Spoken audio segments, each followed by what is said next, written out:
ಶ್ರೀ ಕ್ಷೇತ್ರ ಮೊಗವೀರಪೇಟೆ ನಮ್ಮ ಈ ಕ್ಷೇತ್ರದ ಉತ್ಸವ ವರ್ಷಂಪ್ರತಿ ಈ ಮಕರ ಸಂಕ್ರಾಂತಿಯ ಈ ಒಂದು ಉತ್ತರಾಯಣದ ಒಂದು ಆರಂಭಿಕ ಘಟ್ಟ. ಇಲ್ಲಿ ಸುಮಾರು 14ನೇ ದಿನದ ತಾರೀಕಿನಿಂದ ಆರಂಭಗೊಂಡಂಥ ಉತ್ಸವ 17ನೇ ತಾರೀಕಿನ ತನಕ ಇಲ್ಲಿ ನಡೀಲಿಕ್ಕಿದೆ. ಪ್ರಥಮ 14ನೇ ತಾರೀಕು ಧ್ವಜಾರೋಹಣದಿಂದ ಆರಂಭಗೊಂಡು ನಾಗ ಬ್ರಹ್ಮನಲ್ಲಿ ನವಕ ಪ್ರಧಾನ ಸೇವೆಯಿಂದ ಕಲಹೋಮ, ಕಲಶಾಭಿಷೇಕದೊಂದಿಗೆ ಸಂಕ್ರಮಣ ಪೂಜೆ. ಮರುದಿನದಲ್ಲಿ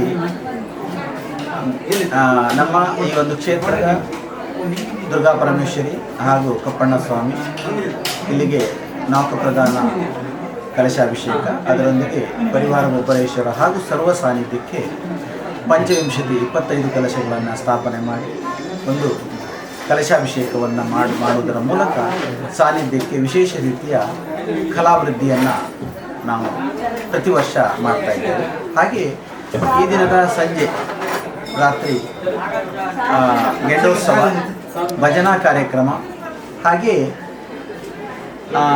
ಸುತ್ತು ಬಲಿ, ಬೇವಿನ ಸೇವೆ, ಹಾಗೆ ಗೆಂಡ ಸೇವೆ, ದರ್ಶನ ಸೇವೆ ಇವೆಲ್ಲವೂ ಗೆಂಡೋತ್ಸವದ ದಿನ ನಡೆಯುವಂಥ ಒಂದು ಕಾರ್ಯಕ್ರಮ. ಹಾಗೆ ಮರುದಿನ ನಮ್ಮ ಈ ಕ್ಷೇತ್ರದ ಪ್ರಧಾನ ಸಾನ್ನಿಧ್ಯ ನಾಗಬ್ರಹ್ಮನಲ್ಲಿ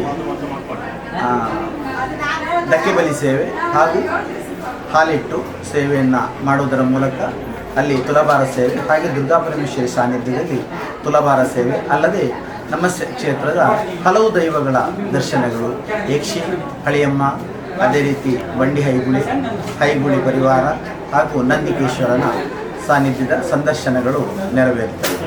ಹಾಗೆ ಸಂಜೆ 6 ಗಂಟೆಗೆ ರಂಗಪೂಜಾದಿ ಕಾರ್ಯಕ್ರಮಗಳು, ನಂತರದಲ್ಲಿ ಧಾರ್ಮಿಕ ಸಭೆ ಹಾಗೂ ಸಾಂಸ್ಕೃತಿಕ ಕಾರ್ಯಕ್ರಮ ನೆರವೇರಲಿಕ್ಕಿದೆ. ಅದರಂತೆ ದಿನಾಂಕ 17ರಂದು ನಮ್ಮ ಈ ಒಂದು ಭಾಗದಲ್ಲಿ ನಾಗಬ್ರಹ್ಮನಿಗೆ ಹಾಲಿಟ್ಟು ಸೇವೆ, ದಕ್ಕೆ ಬಲಿ, ಹಾಗೆ ಕಪ್ಪಣ್ಣನ ವಿಶೇಷ ಸಂದರ್ಶನ ಹಾಗೂ ಕಪ್ಪಣ್ಣನ ತುಲಾಭಾರ ಸೇವೆ ನೆರವೇರುತ್ತದೆ. ಅದಲ್ಲದೆ ನಮ್ಮ ಇಲ್ಲಿ ಒಂದು ಸಾನ್ನಿಧ್ಯ ಮಾರಿಕಾಂಬ ಪರಿವಾರ ಸಾನ್ನಿಧ್ಯ, ಮಲಸಾವಿರ ಪರಿವಾರ ಸಾನ್ನಿಧ್ಯ ಹಾಗೂ ಜೈಂದ್ರ ಹೈಗುಳಿ ಪರಿವಾರ ಸಾನ್ನಿಧ್ಯ ಮತ್ತು ಹೊರಗಜ್ಜನ ಸಾನ್ನಿಧ್ಯ ಇಲ್ಲಿ ಕೆಳಭಾಗದಲ್ಲಿ ಇದೆ. ಅಲ್ಲಿಯೂ ಸಹ ವಿಶೇಷ ರೀತಿಯ ಪೂಜೆ ಕೈಂಕರ್ಯಗಳು ನಡೆದು ನಂತರದಲ್ಲಿ ಸಂಜೆ ಭೋಗಾದಿ ಕಾರ್ಯಕ್ರಮಗಳು ನಡೆದು ಸಂದರ್ಶನ ಅಲ್ಲಿಯೂ ಸಹ ಜರುಗಿರುತ್ತದೆ. ಅದೇ ರೀತಿ ನಮ್ಮ ಈ ಕ್ಷೇತ್ರ ಸುಮಾರು ಜೀರ್ಣೋದ್ಧಾರಗೊಂಡು 12 ವರ್ಷಗಳ ಕಾಲ ಆಗಿರುತ್ತದೆ. ಪ್ರಸ್ತುತ ಈ ವರ್ಷ ಮಾರ್ಚ್ ಅಥವಾ ಏಪ್ರಿಲ್ ತಿಂಗಳಲ್ಲಿ ಆ ಒಂದು 12 ವರ್ಷದ ಪ್ರಯುಕ್ತವಾಗಿ ಇಲ್ಲಿನ ಸರ್ವಶಕ್ತಿಗಳಿಗೆ ಬ್ರಹ್ಮಕಲಶೋತ್ಸವ ಕಾರ್ಯಕ್ರಮವನ್ನು ಮಾಡಬೇಕಂತೇಳಿ ನಮ್ಮ ಸಮಿತಿಯ ಸರ್ವ ಮುಖೇಶ್ವರರು ನಿರ್ಧಾರ ಮಾಡಿರ್ತಾರೆ.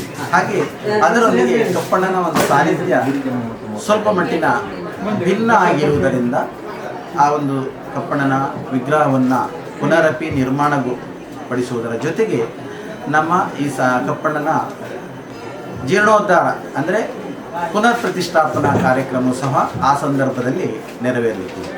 ಆ ಸಂದರ್ಭವೂ ಸಹ ಒಂದು ವಿಶೇಷ ಕಾರ್ಯಕ್ರಮ ನಮ್ಮ ಈ ಸಾನ್ನಿಧ್ಯದಲ್ಲಿ ನಾವು ಮಾಡಬೇಕಂತೇಳಿ ಒಂದು ನಿರ್ಣಯ ಮಾಡಿರ್ತೇವೆ.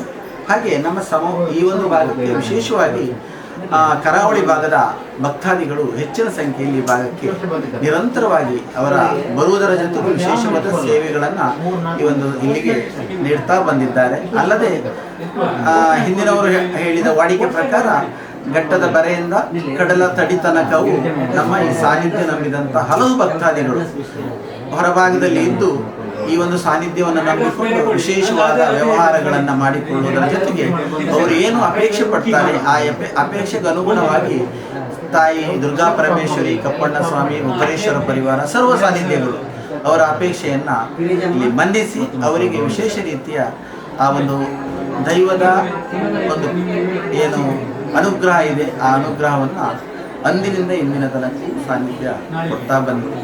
ಆ ನೆಲೆಯಲ್ಲಿ ಈ ಸಾನ್ನಿಧ್ಯ ನಂಬಿದ ಹೆಚ್ಚಿನ ಭಕ್ತಾದಿಗಳು ಇವತ್ತು ವಿಶೇಷ ರೀತಿಯ ಅವರ ಅನುಗ್ರಹದಿಂದ ಒಂದು ಮೇಲ್ಪಂಕ್ತಿಯಲ್ಲಿ ಇದ್ದಾರೆ ಅಂತ ಹೇಳಲಿಕ್ಕೆ ಸಂತೋಷ ಪಡ್ತೇನೆ.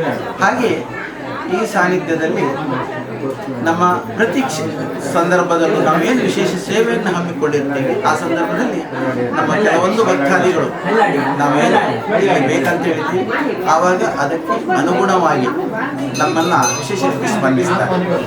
ಹಾಗೆ ಇಲ್ಲಿ ನಮ್ಮ ಕಪ್ಪಣ್ಣನ ಸಾನ್ನಿಧ್ಯದಲ್ಲಿ ಏನು ನಾವು ಹೇಳ್ತೀವಿ ಸಮಸ್ಯೆಗಳು ಉದ್ಭವ ಆದಾಗ ಖಾಲಿ 50 ರೂಪಾಯಿ ಒಂದು ಬೆಳ್ಳಿಯ ಕಟ್ಟು, ಆ ಕಟ್ಟಿನ ಆ ಒಂದು ಅರ್ಪಣೆ ಮಾಡಿದಾಗ ಅವರಿಗೆ ಎಷ್ಟೇ ದೊಡ್ಡ ಕಷ್ಟ ಕಾರ್ಪಣ್ಯ ಬಂದರೂ ಸಹ ಅದು ಅಷ್ಟು ಸಲೀಸಾಗಿ ಪರಿಹಾರ ಆಗ್ತದೆ.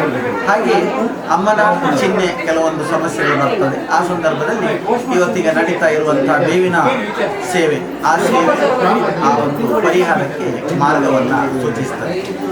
ಅದೇ ರೀತಿ ಇನ್ನು ಹಲವಾರು ನಮ್ಮ ಮನಸ್ಸವರಿಯನ್ನು ಯಾರು ನಂಬಿರ್ತಾರೆ ಅವರಿಗೆ ಮನೆಯಲ್ಲಿ ಗೋ ಸಾಕಾಣಿಕೆ ಯಾರು ಮಾಡ್ತಾರೆ ಅವರಿಗೆ ವಿಶೇಷವಾದ ಫಲಪ್ರದವಾಗಿ ಮನಸ್ಸವರಿಯ ಒಂದು ವಿಶೇಷ ಅನುಗ್ರಹ ಪ್ರಾಪ್ತಿಯಾಗಿದೆ. ಹೀಗೆ ನಮ್ಮಲ್ಲಿ ಒಂದು ನಾಗಬ್ರಹ್ಮನಿಂದ ಹಿಡಿದು ಕೊರಗಜ್ಜನ ತನಕ ಸರ್ವಶಕ್ತಿಗಳು ಇಲ್ಲಿ ವಿಶೇಷವಾದ ಕಾರಣಿಕದೊಂದಿಗೆ ನಮ್ಮ ಈ ಸಾನ್ನಿಧ್ಯದಲ್ಲಿ ನೆಲೆಯಾಗಿರುವುದರಿಂದ ಈ ಒಂದು ಸಾನ್ನಿಧ್ಯಕ್ಕೆ ಆಗಮಿಸಿ ಅವರ ಯಾವುದೇ ಸಮಸ್ಯೆಗಳಿದ್ದು ಅದನ್ನು ಪರಿಹರಿಸಿಕೊಳ್ಳಿಕ್ಕೆ ಇಲ್ಲಿ ಒಂದು ಪ್ರಾರ್ಥನೆ ಮಾಡಿದರೆ ಆ ಪ್ರಾರ್ಥನೆ ಫಲಿಸುವುದರ ಜೊತೆಗೆ ತಾಯಿಯ ಮುಂಭಾಗದಲ್ಲಿ ಶರಗೊಡ್ಡಿ ಬೇಡಿದಾಗ ಏನು ಸಂತಾನ ಇಲ್ಲದವರಿಗೆ ಸಂತಾನ ಪ್ರಾಪ್ತಿಯಾಗ್ತದೆ ಅಂತ ಹೇಳಲಿಕ್ಕೆ ಸಂತೋಷ ಪಡ್ತೇನೆ. ಯಾಕಂತ ಹೇಳಿದ್ರೆ ಅದಕ್ಕೆ ಹಲವಾರು ನಿದರ್ಶನಗಳನ್ನು ನಾವಿಲ್ಲಿ ಯಾಕಂದ್ರೆ ತೊಟ್ಟಿಲ ಮಗುವ ಮೂಲಕ ತೊಟ್ಟಿಲ ಮಗುವಿನ ಸೇವೆ ನಾವಿಲ್ಲಿ ಮಾಡ್ತೀವಿ. ಆ ತೊಟ್ಟಿಲ ಮಗುವಿನ ಸೇವೆಯ ಆ ಒಂದು ಫಲಪ್ರದವನ್ನು ನಾವಿಲ್ಲಿ ನೋಡ್ತಾ ಇದ್ದೇವೆ. ಹಾಗೆ ಇನ್ನು 10 ಸಮಸ್ಯೆಗಳು ಉದ್ಭವ ಆದಾಗ ನಮ್ಮ ಸಾನ್ನಿಧ್ಯ ಭಾಗವನ್ನು ಯಾರು ವಿಶೇಷವಾಗಿ ಶ್ರದ್ಧಾ ಭಕ್ತಿ, ಇಲ್ಲಿ ಮೌಲ್ಯದ ವಿಚಾರ ನಮ್ಮಲ್ಲಿ ಬರುವುದಿಲ್ಲ. ಇಲ್ಲಿ ಭಕ್ತಿಯ ಪ್ರಧಾನ, ಭಕ್ತಿಯೇ ವಿಶೇಷವಾಗಿ ಅರ್ಪಣೆ ಮಾಡಿದರೆ ಅವರು ಏನು ಅಪೇಕ್ಷೆ ಪಟ್ಟಿದ್ದಾರೆ ಆ ಅಪೇಕ್ಷೆ ಈಡೇರ್ತದೆ ಅಂತ ಹೇಳಲಿಕ್ಕೆ ಸಂತೋಷ ಪಡ್ತಾರೆ.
ಗೊತ್ತಿಲ್ಲ ಶಿವನೇ ಭಕ್ತಿದಾರಿಯು, ಗೊತ್ತಿಲ್ಲ ಶಿವನೇ ಭಕ್ತಿದಾರಿಯು, ಗೊತ್ತಿರುವುದೊಂದೇ ದೈವ ಪಾರಿಯು, ಗೊತ್ತಿರುವುದೊಂದೇ ದೈವ ಪಾರಿಯು.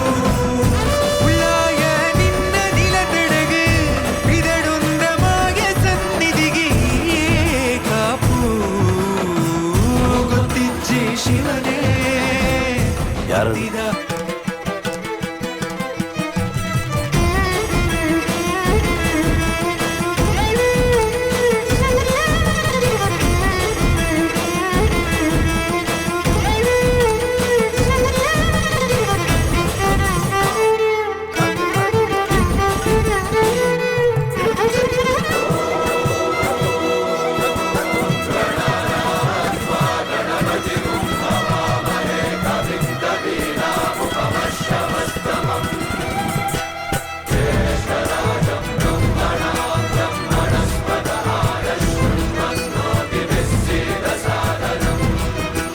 ಮಿಂದು ಮಡಿಯ ನೋಟು ಬಂದು ಕೈಯ ಮುಗಿಯುತ್ತ, ಕಾಡಿಂದ ಬಂದವರು ರಥ ಕಟ್ಟುವುದು ಸಂಪ್ರದಾಯ.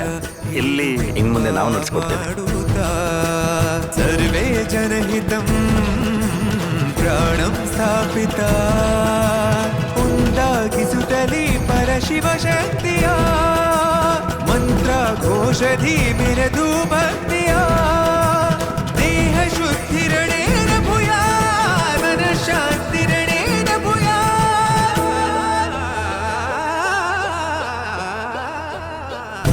ದೇಹಾಲಯವೇ ದೇವಾಲಯವು, ಲೋಕಾನುಗ್ರಹವೇ ದೈವಾನುಗ್ರಹವು, ಪ್ರಣವ ಸ್ವರೂಪ ತೇಜೋಮಯವು,